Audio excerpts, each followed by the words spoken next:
आज की कहानी है नवजात बच्चे का खूंखार प्रेत। मेरा नाम भारत चावड़ा है। मैं जनकपुरी का रहने वाला हूँ।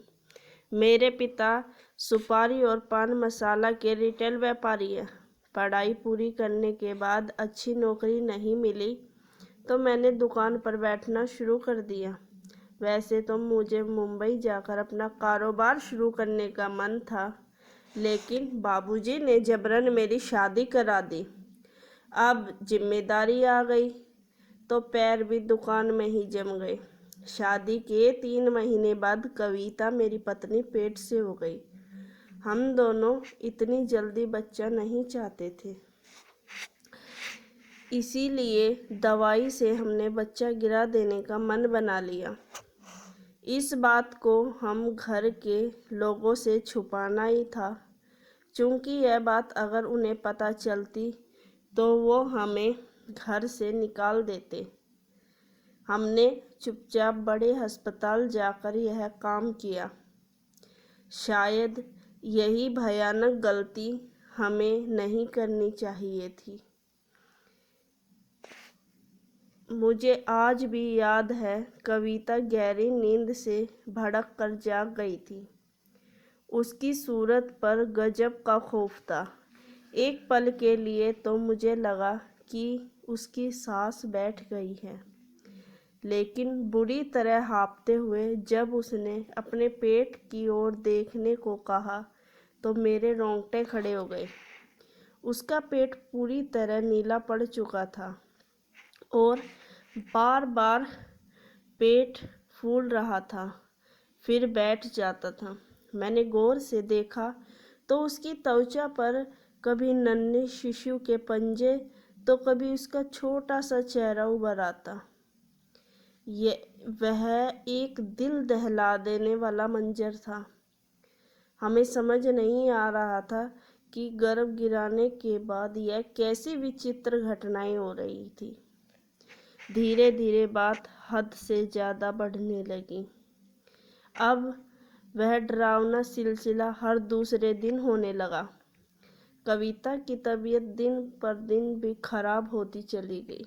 उसका वजन भी बेहद गिरने लगा। यह सब देखकर मेरी माँ ने हम दोनों की क्लास ली। थोड़ी देर आनाकानी करने के बाद कविता ने रोते रोते सब सच बता ही दिया।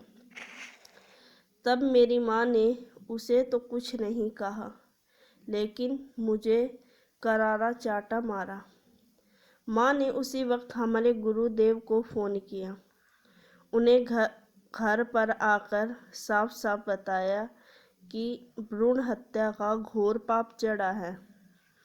आपकी संतान प्रेत योनि में गई है। कई हजार वर्ष भटकने के बाद उसे मनुष्य शरीर मिलने वाला था। आप दोनों के कुकर्म से अब उसे वह सारे फेर फिर से लेने होंगे। इसलिए वह आप दोनों को बार बार मरणतोल वार करेगी। सावधान रहना। माँ ने उनसे इस समस्या का उपाय पूछा, लेकिन उन्होंने क्रोध प्रकट करते हुए बोल दिया, मैं यह अजन्मा बच्चों के हत्यारों की मदद नहीं करता। इतना बोलकर वह लौट गए। इस वाक्य के करीब 1 हफ्ते बाद मेरी कविता बाथरूम में लहूलुहान पड़ी हुई मिली। मैंने उसे तुरंत अस्पताल में भर्ती कराया। डॉक्टरों ने बोला, गर्भपात की वजह से रिएक्शन हुआ है। अब कविता कभी माँ नहीं बन सकती। हम दोनों अंदर ही अंदर समझ रहे थे कि किस पाप की सज़ा मिल रही है। मेरी पत्नी उसके बाद करीब 1 साल तक बीमार ही रही। शरीर तो गया ही, लेकिन उसके साथ साथ उसकी मानसिक हालत भी खराब होने लगी। मुझे कई बार रात में छोटे बच्चे की रोने की आवाज़ और चीखने की आवाज़ें आती थी। नींद में अचानक ऐसा महसूस होता कि कोई बच्चा बार बार मेरे चेहरे को छूने की कोशिश कर रहा है। लेकिन एक दिन अचानक कविता के घर वाले आए और कविता को अपने साथ ले गए ताकि उसकी हालत में कुछ सुधार हो सके। उस रात अकेले मुझे बेहद डरावने सपने आ रहे थे। थोड़ी देर बाद मुझे ऐसा लगा कि खून की उबकाई आनी शुरू हो गई। मैंने बिस्तर से उठकर देखा तो अंधेरे में मेरे सामने एक विकराल शिशु हवा में तैर रहा था। यह सब देखकर मैं बौखला गया। मैंने जोर की चीख लगाई और बेडरूम से बाहर भागा। घबराहट के मारे मेरा पैर फिसला और मैं सीढ़ियों के नीचे जा गिरा।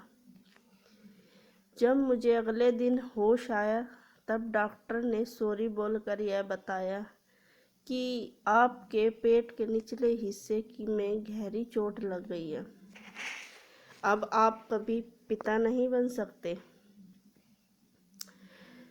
हम दोनों पति पत्नी अब मौत के इंतजार में जी रहे हैं। उस नवजात बच्चे के प्रेत का अगला वार कब होगा, इसी डर के साए में पल पल गुजरता है। कहानी कैसी लगी कमेंट करें और चैनल को